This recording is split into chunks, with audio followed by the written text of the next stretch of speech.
Joining me now via Skype from Victoria Island, Lagos. He is a partner and West African tax leader at Deloitte, Mr. Yomi Olugbenro. Mr. Olugbenro, thank you very much for your time. Thank you very much, Tulu. Good to be on your show. Yes, and I'm going to welcome you. This is your first time on the show. Thank you very much for spending your time with us. Are you going to ring a bell for me? Oh, I think I should do that. Okay, after the show then. Let's start let's start with what's going to happen tomorrow before we go to the president would present the budget tomorrow. It looks like we are kind of becoming very timely. What effect do you see that having on our economy? You know, there's been a lot of issues around our economy, but with this move, what do you think? Any difference? No, that's a very good development. You recall that we had it also that good last year, and that that's the only way that we can return the economy back to the predictable January to December budget year. It's good for implementation, particularly from the capital spending perspective. The experience we've had in some not too in our recent past, where budget don't get passed until June, until May. I think the uncertainties and the impact on the capital commitment and all of that is not good for us. So it's heartwarming to know that we are back on this predictable trajectory. So it's a very welcome development. Well, despite the COVID-19 and its effects, now economic variables are not looking good. GDP figures minus 6.10, inflation 13.22%. World Bank, IMF, they've been reviewing all of the projections. Now, where do you see Nigeria staying in all of this? Well, I think this particular crisis, it's a global phenomenon.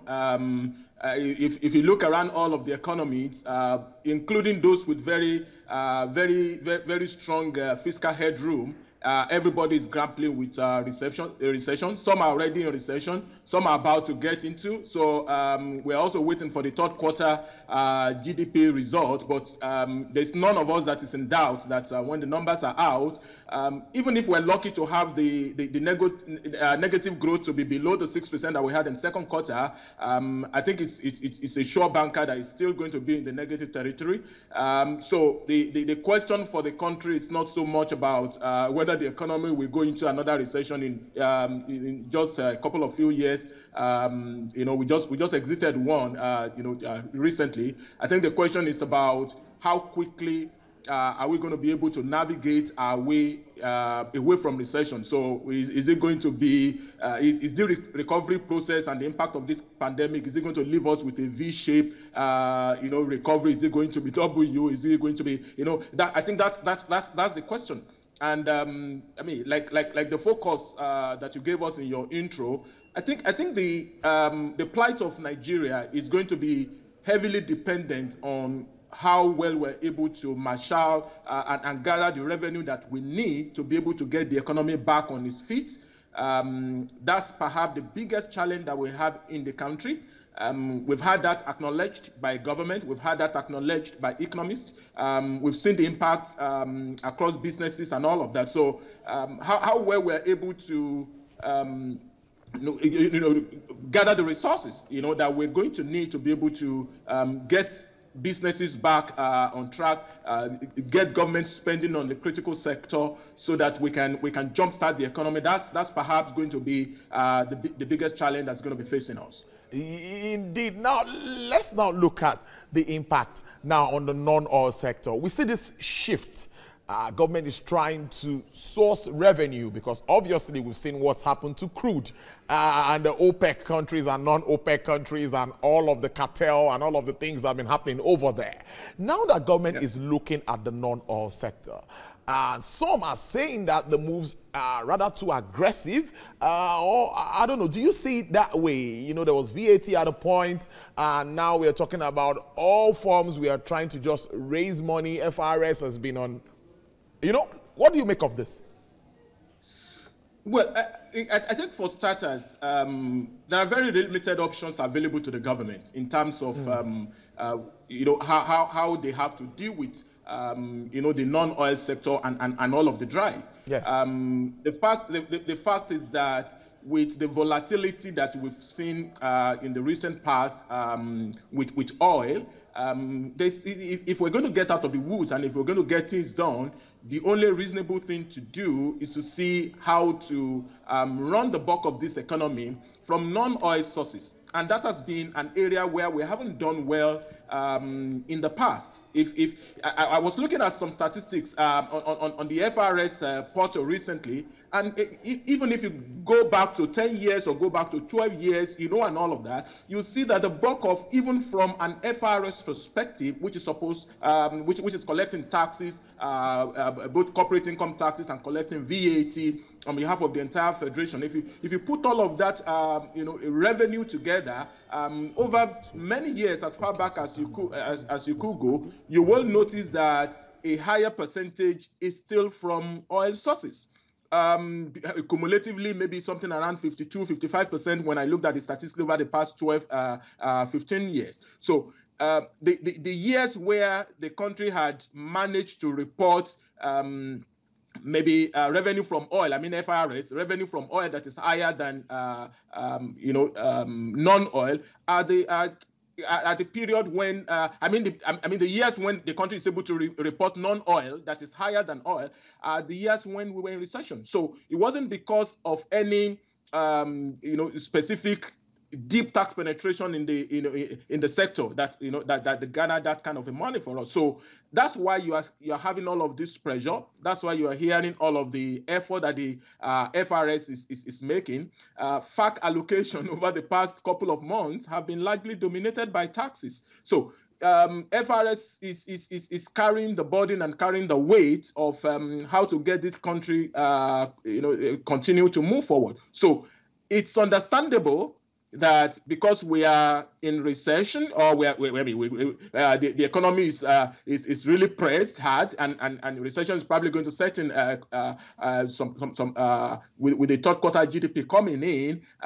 But the truth is that if you look at where we are in terms of what our potential should be, how much revenue we are making from an economy that is supposedly the largest on the continent, you will realize that from an FRS perspective, they still see a lot of headroom to drive compliance more, to make sure that we widen the tax net, to make sure that everyone who is supposed to be tax payable are not running from the tax man. So that's why all of those drives are continuing. And we're only going to see a couple of that more in the years to come. All right, talking to me is the tax leader at Deloitte. Now, we're talking about the FRS, and many continue to worry that with the efforts, we still have the issue of our tax to GDP ratio, which remains at 6%. This is really worrisome. My colleague had a chat with the FRS chairman and was talking about ways to improve it. How feasible do you see this? Well, it's visible, and nothing is impossible. We just need to get our hearts together. The highest collection at the federal level that the FRS has done in this economy before was in 2018, when we made 5.32 trillion naira at the federal level. Of course, in arriving at the tax to GDP ratio, you will need to add maybe taxes collected by the other tiers of government, and all of that. But when you do all of those calculations, the fact is that we are still very suboptimal. But there are a number of issues that is responsible for this, and so when we are looking at a drive to increasing the tax to the GDP or trying to increase tax penetration, we must know that there's no silver bullet and there's no one size fits all. So we must look at all of the parameters. So one of it, for example, will be the obvious one that the taxpayer will always talk about, which is the overall business environment. So tax that you pay is a fraction of the economic profitability. If you don't earn any income as an individual, you don't pay tax. If businesses don't earn profit, they don't pay tax. So we must know that there is a connection between the viability of the business and how sustainable business growth is, and how deliberate we are in trying to ensure that businesses thrive. There's a connection between that and the taxes that we collect. But there's also the issue of regulation, which I'm happy that over the last 1-2 years, for example, we've seen a lot of effort in this area with the finance bill that was eventually passed earlier in the year. There's already plan to start working on and make sure that we submit the one for 2020 so that we can have, amendment to our laws. If you look at the changes that happened alone in the Finance Act of 2020, it made a lot of far-reaching changes. The increase in the rate of VAT, the changes we made to taxation of non-resident digital player, some of the changes we made to minimum tax rule, the number of changes that will support the drive to ensure that we're able to get more. While at the same time there are some provisions that provide incentives and all of that. So just imagine the impact if on a sustainable basis over the last 10 years, we have been tweaking our laws to respond to the changing dynamics in the business environment. So we must see this as a critical pillar that we have to continue to pull to be able to make sure that the tax system is fit for purpose. And there are a lot more issues. Technology, for example. So you will have seen over the last 1-2 years how many internal revenue services at the state and the federal inland revenue services have been trying to deploy technology, and all of that. So imagine if we get this to a point where it is so efficient, we get this to a point where it helps the various revenue authority to ensure that they are able to bring everyone who is liable to pay tax into the net and ensure that the ability of the taxpayer to change the system is curtailed. So on a progressive basis, you can imagine the impact that could have brought to us, or the recent effort at expanding the taxpayer database. You'll be surprised that 3 out of 5 eligible personal income tax payer in the country are probably not registered for tax purposes. So how do we ensure that we widen the tax net and ensure that everyone who is supposed to be liable to pay tax are brought into the net? So there's a whole lot of issues that the government will need to focus attention to, or the issue of cost deficit, for example, where some individual will tell you that they admit that they are not paying the right amount of taxes, but they feel justified because they can't see anything sufficient to compel them, to do what they are supposed to do. So those are the kind of things that we will need to focus attention more, so that we can back up our target and our goal and aspirations with with serious work. All right, let's round up this now in 2 minutes. I'm looking at the effect of the fuel price, that's removal of subsidy. There have been a lot of comments around this, and also the planned hike in also electricity tariff is on hold now for 2 weeks. Now, tell me your direct reactions to this, Mr. Yomi. Well, for me, it's understandable that everyone is going through some form of pain or the other. So any development that will, further aggravate or worsen that, it's very possible for you to get this kind of a reaction, and it's understandable.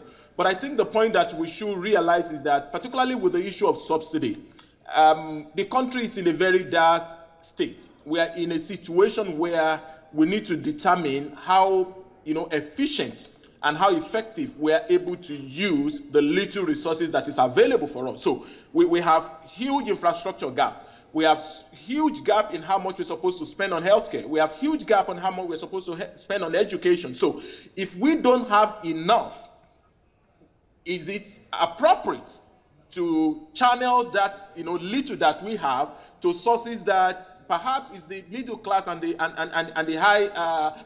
higher income band are the ones that are enjoying the most of it? I think that is a critical question that we should consider. So I know people may think it's probably not the right time because of the pain, and all of that. But the truth is that you will rarely have a good time or the right time to do a thing like this. It is the right thing to do. I think we should channel our effort in ensuring that whatever savings the government is able to make from those from the removal of subsidy is actually channeled to ensuring that services that will benefit all and services that will benefit those at the lower end of the equation is provided by the government.